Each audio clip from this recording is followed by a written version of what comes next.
back, everybody. This is the top 5 for this past week of the 13th through the 19th of July. And this will be what I think happened, what my comments, my thoughts for this week were. So, my number 1 match of the week happened on ECW with Jeff Hardy and Miz Morrison. And the reason why this is number 1 was because this actually ended in a pinfall. This was not ended in a no contest or a DQ. It was a really great match, and it really shows how well the Hardys can work together, but it also shows how well Miz and Morrison have done together. There's a big match coming up on Sunday with Miz and Morrison versus Jesse and Festus, the Edgeheads, and Finlay and Hornswoggle. I was reading something that was disappointing was all these teams Miz and Morrison have beat. They have beat every single one of those tag teams, but they have beat the Hardys, but they have got the last pinfall over the tag team champs. So it makes me wonder, why aren't they put in there? And I figured out the reason why is because now they just added a United States Championship match for the Great American Bash between Matt Hardy and Shelton Benjamin. My second match, number 2, is Crime Time and Cena, their new stable, versus JBL, Dusty Rhodes, and Ted DiBiase, which ended in a DQ with JBL stopping the pin on, I think, Cody Rhodes by Cena. This rivalry going between these 6 now is really heating up. I'm really liking this. Cena and JBL have had some heat since all the way back from WrestleMania 21, and then JBL went to SmackDown to commentate and then came back, and you could still tell there was some heat. Crime Time, I'm hearing, is going to be the next ones to probably take the championships, which is a good thing. I mean, and then you get the stable going together with Crime Time and Cena. My number 3 favorite match of this past week was Jeff Hardy versus Matt Hardy, the main event for SmackDown. I liked how they came out together, the same music to the Hardy's brothers music, not trying to be like competitive with each other, but I did like how they grabbed the wedding cake, and threw it at Chavo, which led into a good match. And the match, it just seemed like they were just trying to have fun, kind of going to the past, not trying to get into each other's throats. But then as soon as they got going, the intensity started to grow. That's when they all interfered. Chavo, Bam Neely, the Edgeheads. So, my number 4 match was Evan Bourne versus Chavo Guerrero. I am really liking how ECW's got some of these new guys that are actually potential showing up now. You have people on ECW right now that are good. You've got Matt Hardy, you've got Finlay, you've got Tommy Dreamer, you've got Elijah Burke. I'm a fan of Elijah Burke. But you don't really have people that could bring ECW for more ratings. Well, now that you've got Braden Walker, debuted last week, and Evan Bourne is really a sight to see. And hopefully that can bring some ratings up. Maybe even if they're going to keep the mid-card title on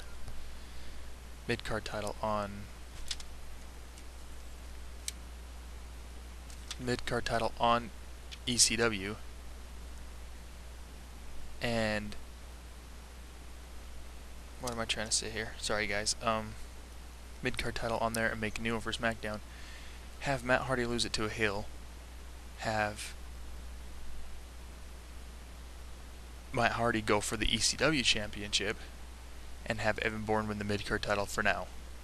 Sorry guys about that, I just kind of lost my train of thought. I even got a text message during it. So, and my number 5 match was Kofi versus Paul Burchill. This is going to be quite a feud storyline, but I'm just hoping that they do not try and announce a match for the Great American Bash for a match for this Sunday before Sunday.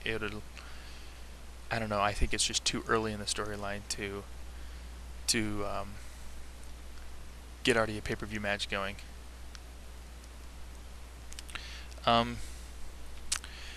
So I'm gonna say that the best show of the week is gonna be all three of them.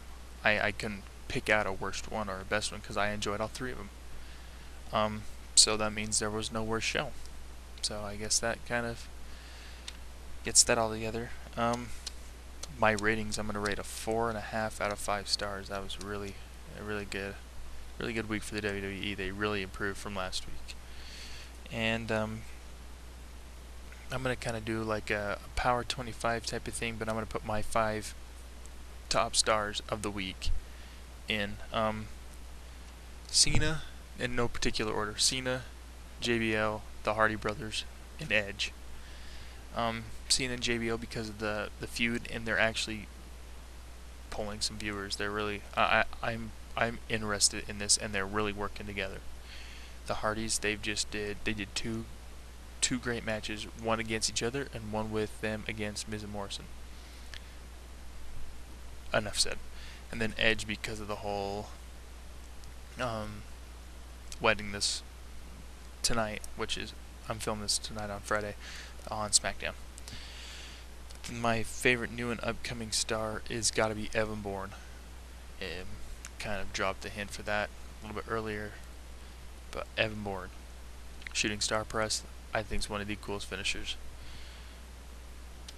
Storyline of the week: Edge cheating on Vicky the day before they get married, and he still ends up getting married to her, which now makes me think, what are they going to do? Because I thought, when I heard what they had, the text messaging thing for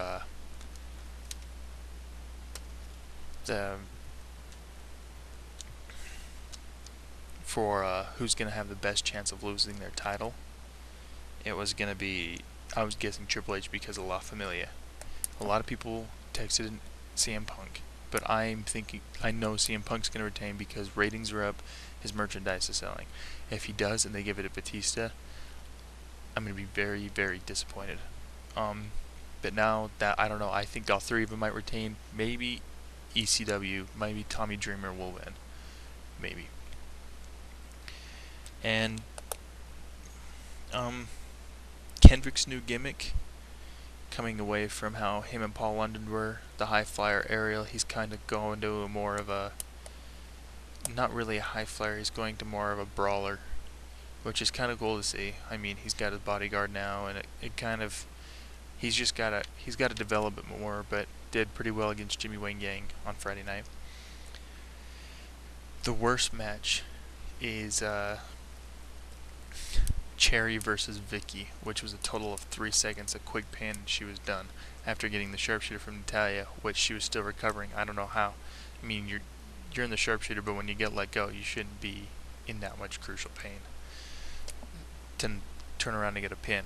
So, but the match that I thought was the funniest this week, and I don't really do this because matches are not really supposed to be funny, but was Santino Marella versus Beth Phoenix. That was hilarious because it's not every day that you see a diva beat one of the guy wrestlers. And I'm a really big fan of Santino. I mean, he brings comedy. I liked him from when he first won the Intercontinental against Umaga. And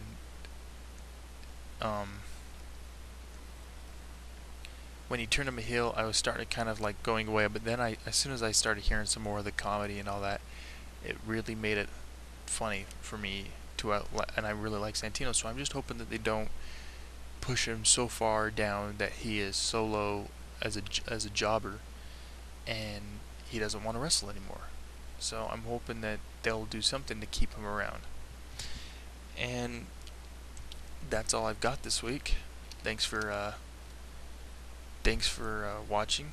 Leave me your comments and thoughts, and I will be making a video maybe tomorrow night, so Saturday night, about the Great American Bash, my preview, my thoughts, and who will win and all that. And then I'll make one Sunday night for Great American Bash thoughts, and because I'll be watching. So Just let me know what you thought, and thanks for watching. Peace.